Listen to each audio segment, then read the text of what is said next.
So actually, we as a consumer, we don't. Are you aware of the average E25 unit?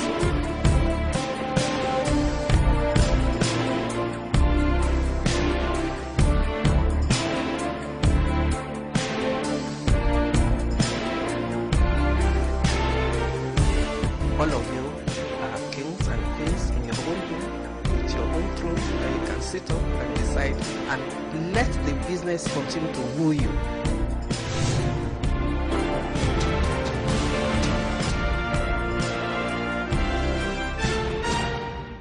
Welcome to another episode of Consumer Voice.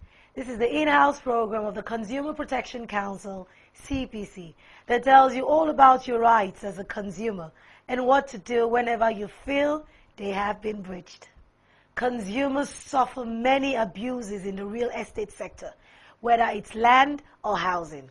They are made to pay for lands that are not genuine and enter into housing purchase agreements that are highly problematic. This episode will educate consumers on the intricacies of land and housing acquisition and the due diligence to be observed when purchasing property or engaging in real estate transactions. At the CPC, we are committed to helping and protecting Nigerian real estate consumers. Still on the program are our usual segments. But first, this is what consumers have to say. When we come back, we will go straight to the interview segment with my colleague, Florence Abebe.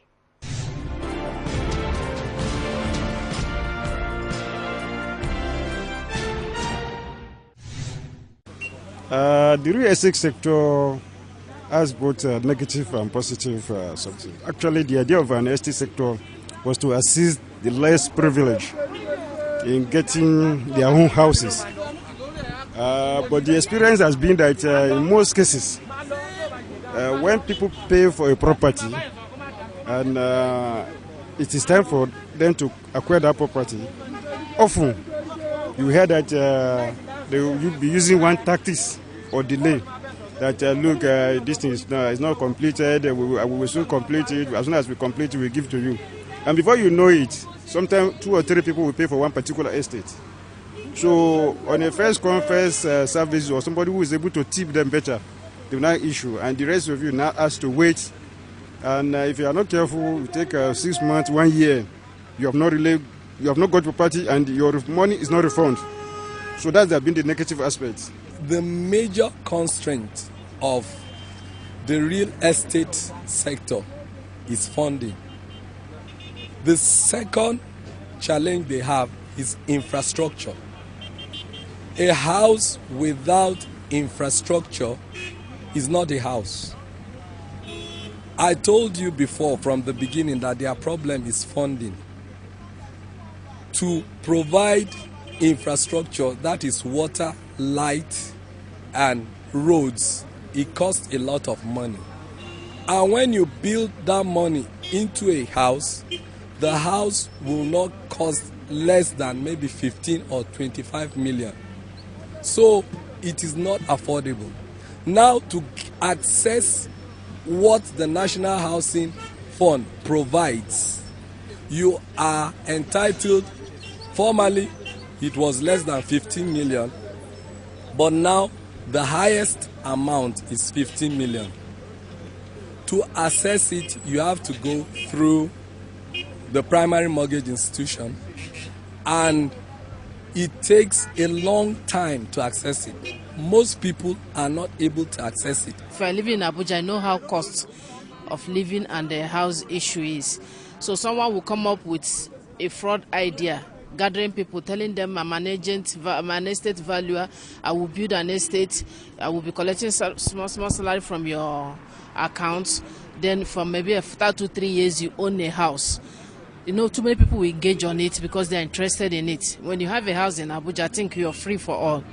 So when they engage into it, after contributing their money, their hard-earned money from month to month, from year to year, maybe after that 4 years, they will own the house. Then they will start telling them stories. And when you go to that land where they show you, maybe this is where we want to build, this is the place the estate will be. When you go there, even they would not have done anything, it's a bush totally. This housing of 18, I will tell you that I'm also affected. Because as a civil servant, I cannot access loan.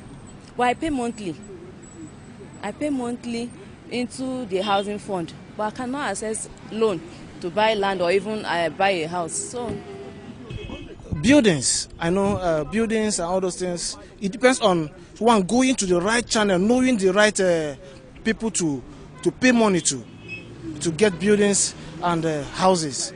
So government need to establish right channels so that people can go through those areas, housing and get what they want, than going to individuals that may steal their money at the end of the day. You will pay for a house or pay for something, a building, you won't be able to get anything from it.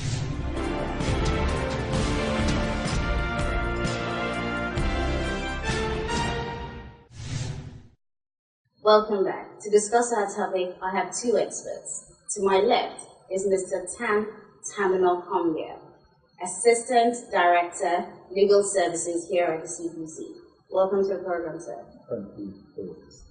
Also with him, and to my right, is Mr. Shay Alex Hammond, Lead Consultant, CEO, Hercules Consulting Limited. Welcome to the program, sir. Thank you for having me. Okay, Mr. Shea, as a business development consultant of over 25 years experience, how would you assess the real sector in terms of availability and affordability? Okay, what I'll do is I'll give you an overview of Abuja. I'll start with Abuja since we're in Abuja. When the IBB administration said we should move, in 84, 85, and civil servants were given the mandate, to move to Abuja, a lot of houses were not available. So government had to provide, quarters for the civil servants. Now, as time went on, right, other people needed to move because people need services in Abuja. You need, you need supermarkets, you need filling stations, and so on and so forth. Private sector. Private sector. And eventually, they had to rent houses, for other directors that the government could not provide for at that particular point in time. That was how the artificial pricing in Abuja started. Government is always the biggest spender, so they could pay for it. But when the other private citizens, moved to Abuja, they started realizing the rent was high. Now, in terms of quality, because of the rush, right, that was in the market at that time for the demand for houses, a lot of quacks came from all over the country. Plumbers, people that are not even architects, masons. And that's why if you notice in a lot of Abuja houses, you see that water sips from the foundation because they don't do waterproofing when they were doing the foundation.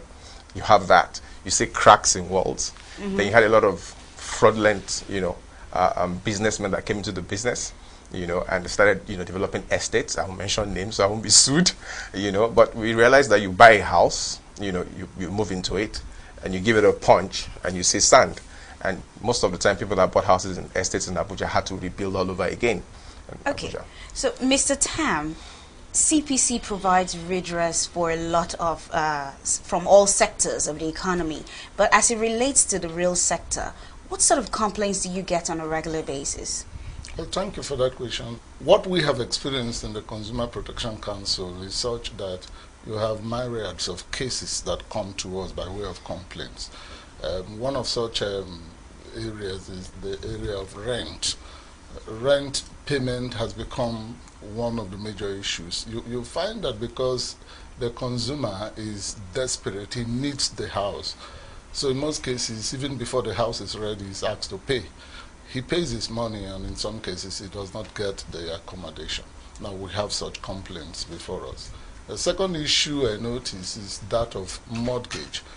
By the time the consumer wants to obtain a house, he's being told by a developer or an agent, look, I have access to mortgage banks or mortgage institutions. You can get loan to pay off. And he goes headlong, pays some money. And at the end of the day, he doesn't get the loan. In some cases, because he knew that he needed the loan to pay off eventually, he does not get the house eventually. So these are issues that come before us. Sometimes you have issues like, pay for two and get one. These come by way of sales promotions. And for us... Or pay for one and get two. No, you pay for one and get two. Or you pay for the two and get an additional one, making it a third one. And you find